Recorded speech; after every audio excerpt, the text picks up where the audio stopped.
Chapter 9. The Lord gave these instructions to Moses in early spring during the second year after Israel's departure from Egypt, while he and the rest of the Israelites were in the wilderness of Sinai. Tell the Israelites to celebrate the Passover at the proper time, at twilight on the appointed day in early spring. Be sure to follow all my laws and regulations concerning this celebration. So Moses told the people to celebrate the Passover in the wilderness of Sinai as twilight fell on the appointed day.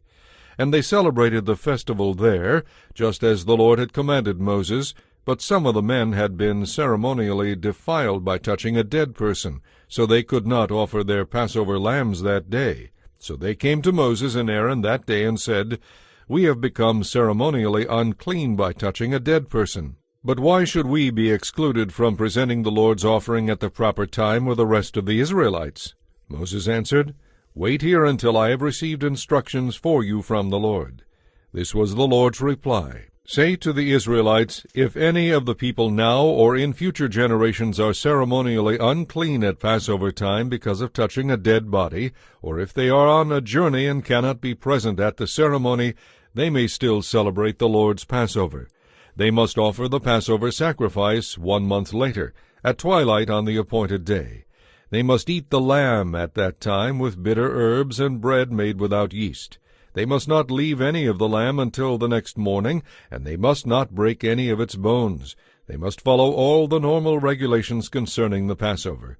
But those who are ceremonially clean and not away on a trip yet still refuse to celebrate the Passover at the regular time will be cut off from the community of Israel for failing to present the Lord's offering at the proper time. They will suffer the consequences of their guilt. And if foreigners living among you want to celebrate the Passover to the Lord, they must follow these same laws and regulations. The same laws apply both to you and to the foreigners living among you. The tabernacle was set up, and on that day the cloud covered it. Then from evening until morning the cloud over the tabernacle appeared to be a pillar of fire. This was the regular pattern. At night the cloud changed to the appearance of fire.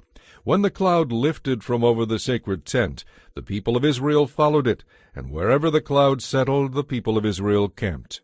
In this way they traveled at the Lord's command and stopped wherever he told them to. Then they remained where they were as long as the cloud stayed over the tabernacle. If the cloud remained over the tabernacle for a long time, the Israelites stayed for a long time, just as the Lord commanded. Sometimes the cloud would stay over the tabernacle for only a few days, so the people would stay for only a few days. Then at the Lord's command they would break camp. Sometimes the cloud stayed only overnight and moved on the next morning. But day or night, when the cloud lifted, the people broke camp and followed. Whether the cloud stayed above the tabernacle for 2 days, a month, or a year, the people of Israel stayed in camp and did not move on. But as soon as it lifted, they broke camp and moved on. So they camped or traveled at the Lord's command, and they did whatever the Lord told them through Moses. Chapter 10. Now the Lord said to Moses, "Make 2 trumpets of beaten silver to be used for summoning the people to assemble and for signaling the breaking of camp. When both trumpets are blown, the people will know that they are to gather before you at the entrance of the tabernacle. But if only one is blown, then only the leaders of the tribes of Israel will come to you. When you sound the signal to move on, the tribes on the east side of the tabernacle will break camp and move forward. When you sound the signal a second time, the tribes on the south will follow. You must sound short blasts to signal moving on. But when you call the people to an assembly, blow the trumpets using a different signal. Only the priests, Aaron's descendants, are allowed to blow the trumpets. This is a permanent law to be followed from generation to generation. When you arrive in your own land and go to war against your enemies, you must sound the alarm with these trumpets, so the Lord your God will remember you and rescue you from your enemies. Blow the trumpets in times of gladness too, sounding them at your annual festivals and at the beginning of each month to rejoice over your burnt offerings and peace offerings. The trumpets will remind the Lord your God of his covenant with you. I am the Lord your God." One day in mid-spring, during the second year after Israel's departure from Egypt, the cloud lifted from the tabernacle of the covenant. So the Israelites set out from the wilderness of Sinai and traveled on in stages until the cloud stopped in the wilderness of Paran. When the time to move arrived, the Lord gave the order through Moses. The tribes that camped with Judah headed the march with their banner under the leadership of Nahshon son of Amminadab. The tribe of Issachar was led by Nathanael son of Zuar. The tribe of Zebulun was led by Eliab son of Helon. Then the tabernacle was taken down, and the Gershonite and Merarite divisions of the Levites were next in the line of march, carrying the tabernacle with them. Then the tribes that camped with Reuben set out with their banner, under the leadership of Elizur, son of Shedeur. The tribe of Simeon was led by Shelumiel, son of Zerushadai. The tribe of Gad was led by Eliasaph, son of Deuel. Next came the Kohathite division of the Levites, carrying the sacred objects from the tabernacle. When they arrived at the next camp, the tabernacle would already be set up at its new location. Then the tribes that camped with Ephraim set out with their banner under the leadership of Elishama, son of Ammihud. The tribe of Manasseh was led by Gamaliel, son of Pedahzur. The tribe of Benjamin was led by Abidan, son of Gideoni. Last of all, the tribes that camped with Dan set out under their banner. They served as the rear guard for all the tribal camps. The tribe of Dan headed this group under the leadership of Ahiezer, son of Ammishaddai. The tribe of Asher was led by Pagiel, son of Okran. The tribe of Naphtali was led by Ahira, son of Enan. This was the order in which the tribes marched, division by division.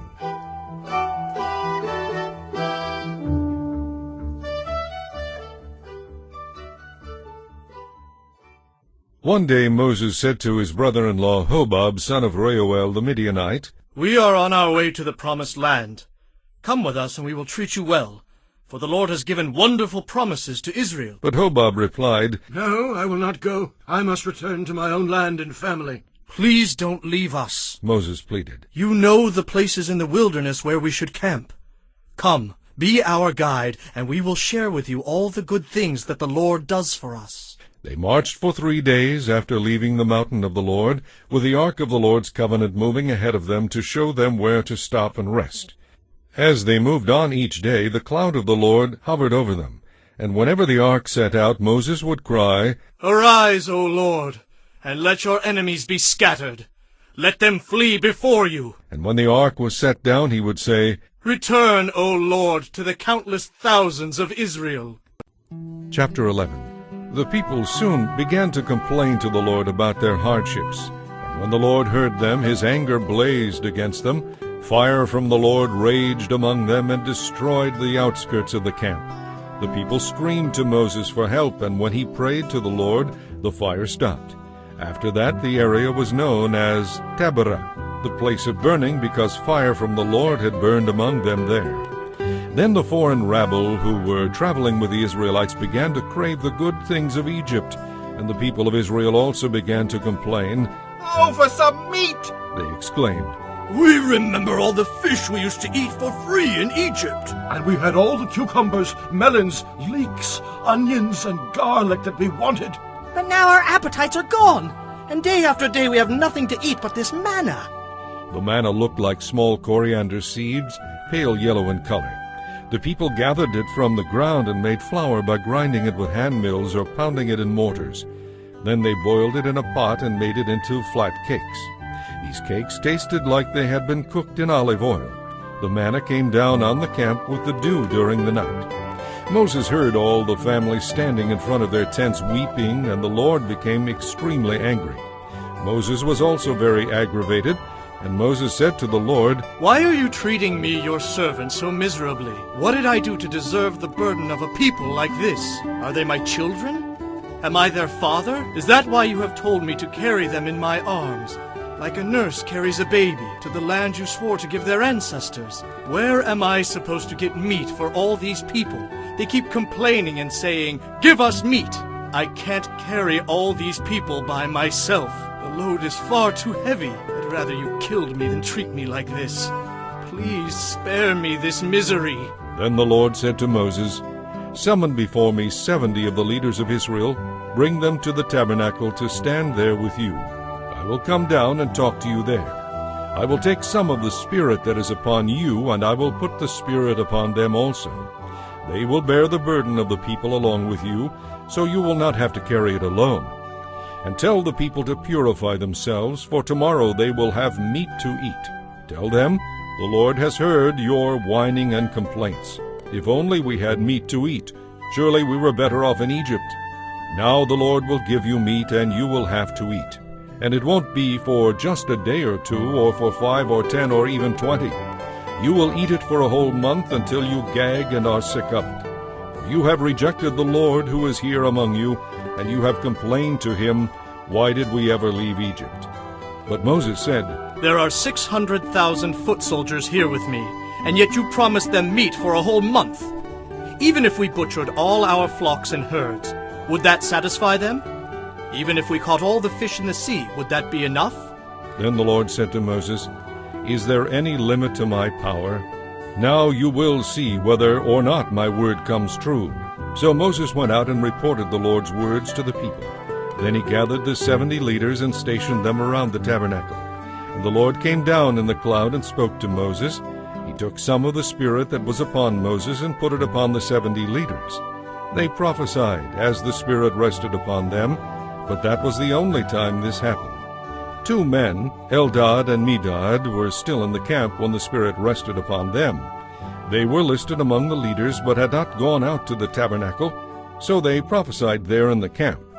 A young man ran and reported to Moses. Eldad and Medad are prophesying in the camp. Joshua son of Nun, who had been Moses' personal assistant since his youth, protested. Moses, my master, make them stop. But Moses replied, Are you jealous for my sake? I wish that all the Lord's people were prophets, and that the Lord would put his Spirit upon them all. Then Moses returned to the camp with the leaders of Israel. Now the Lord sent a wind that brought quail from the sea and let them fall into the camp and all around it. For many miles in every direction from the camp there were quail flying about 3 feet above the ground. So the people went out and caught quail all that day and throughout the night, and all the next day too. No one gathered less than 50 bushels. They spread the quail out all over the camp. But while they were still eating the meat, the anger of the Lord blazed against the people, and he caused a severe plague to break out among them. So that place was called Kibroth Hattaavah, the graves of craving, because they buried the people there who had craved meat from Egypt. From there the Israelites traveled to Hazeroth, where they stayed for some time. Chapter 12. While they were at Hazeroth, Miriam and Aaron criticized Moses because he had married a Cushite woman. They said, Has the Lord spoken only through Moses? Hasn't he spoken through us too? But the Lord heard them. Now Moses was more humble than any other person on earth. So immediately the Lord called to Moses, Aaron, and Miriam, and said, Go out to the tabernacle, all 3 of you. And the 3 of them went out. Then the Lord descended in the pillar of cloud and stood at the entrance of the tabernacle. Aaron and Miriam, he called, and they stepped forward. And the Lord said to them, Now listen to me. Even with prophets, I, the Lord, communicate by visions and dreams. But that is not how I communicate with my servant Moses. He is entrusted with my entire house. I speak to him face to face, directly, and not in riddles. He sees the Lord as he is. Should you not be afraid to criticize him? The Lord was furious with them, and he departed. As the cloud moved from above the tabernacle, Miriam suddenly became white as snow with leprosy. When Aaron saw what had happened, he cried out to Moses, Oh, my Lord, please don't punish us for this sin we have so foolishly committed. Don't let her be like a stillborn baby, already decayed at birth. So Moses cried out to the Lord, Heal her, O God, I beg you. And the Lord said to Moses, If her father had spit in her face, wouldn't she have been defiled for 7 days? Banish her from the camp for 7 days, and after that she may return. So Miriam was excluded from the camp for 7 days, and the people waited until she was brought back before they traveled again. Then they left Hazeroth and camped in the wilderness of Paran.